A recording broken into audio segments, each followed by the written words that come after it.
Hello, this is Roland. Welcome. Today, I want to talk about gratitude. You often hear that we should be grateful. We know that gratitude is good when we see it in our children.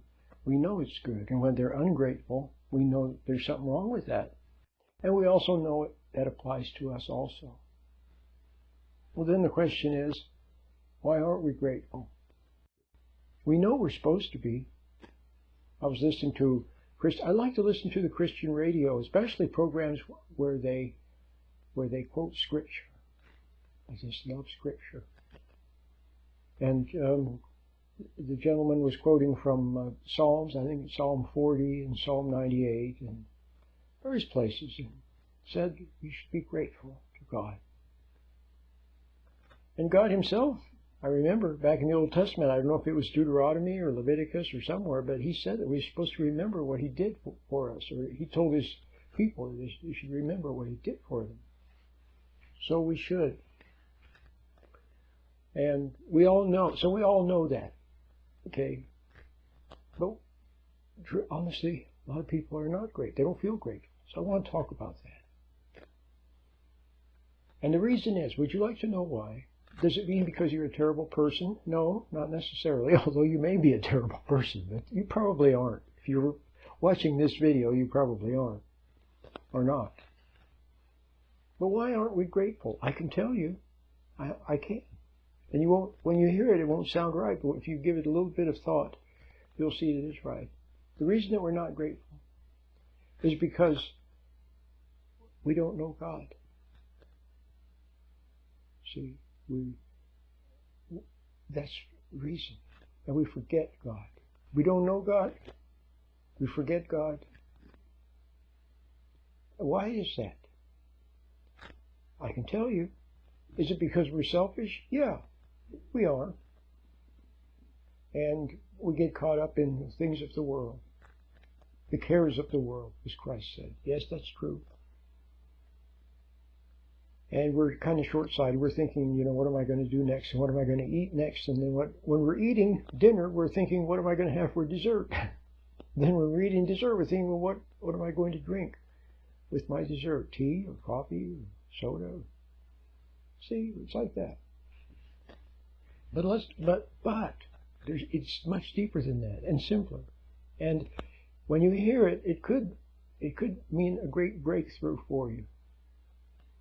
The reason that we're not grateful, and also the reason why we don't know God's will, and we don't know what to do with our life, and we don't know what our purpose is, and a lot of other things. Do you know why? It's because you're apart from God, and it's just you and your thoughts. It's you and your thoughts. Maybe they're not even your thoughts, but I'll say you and thoughts, you and imagination, you and thinking. I'll just say thoughts. Okay, you and your thoughts.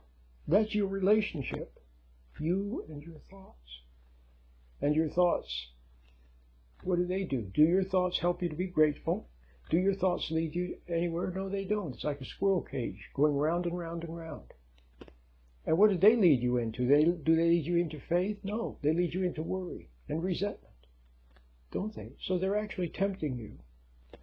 You and your thoughts. Remember, a long time ago there was a song in an old Broadway movie. Perhaps it was a musical, and it was probably first on Broadway. It was called "Me and My Shadow." You could probably find it on YouTube. And I forget who was singing it. Perhaps Danny Kaye in the movie. It was something like, "Me and my shadow strolling down the avenue." So it's not you and your shadow, it's you and your thoughts.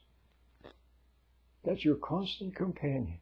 Worries, doubts, and fears. Worries, doubts, and fears. Planning and scheming. Reliving the past, worrying about the future. So now do you see why you're not grateful to God?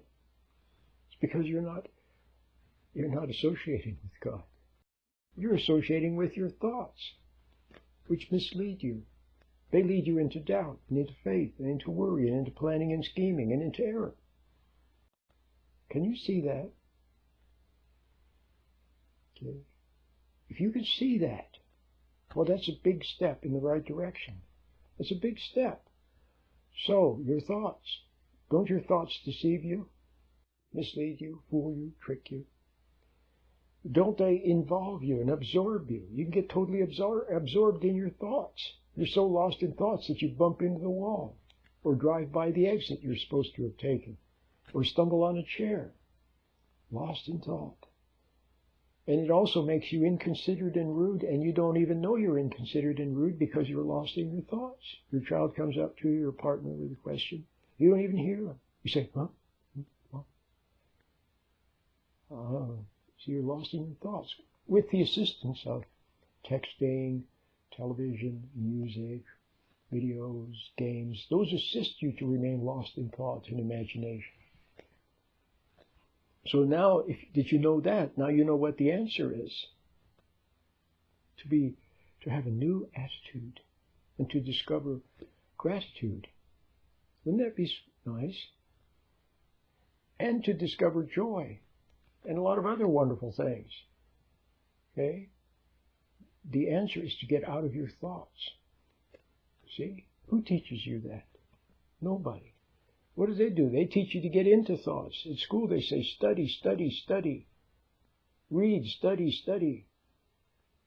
At work they say plan, set goals, more objectives, more to-do lists. See? And in athletics, goals, goals, goals.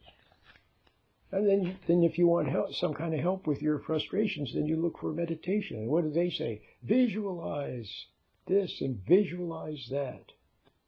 See? Thoughts, imagination. See? They lead you back to the very thing that's causing you your problems in the first place. So if you would like to find God, find His inner light, find intuition, and then discover these wonderful things like gratitude, then you have to get out of your thoughts. It's that simple. I didn't say blank thought. I didn't say that. See, some phony meditations teach you to do that. No, I'm not saying blank thought. I'm saying stand back from thought. Stand back. Learn the secret of standing back, taking a mental step back. See? And observe thought as thought. So the thought goes flowing by. But what you do now, see, the thoughts are like a river. You're standing on the bank of the river and the thoughts are flowing by. All those worries, doubts, and fears, and all those things that mislead you and absorb you and distract you from being in the present. What you do now is you jump into them. Go floating away downstream to the rapids maybe, see? Not good. So what you want to do is be sitting on the bank of the river watching the thoughts flow by. See? It's that simple. You should learn how to do that. Okay? Well, would you like to learn how to do that? Well, then you should try my meditation. That's what you should do, is give it a try. Have a free one, a free version. Have a nice one that's available for a small donation, and I also have a free one. See, I'm giving it away. So you should try it. Go to SheddingShackles.com. SheddingShackles.com. Look for my free meditation, or easy meditation. My name is Rowan.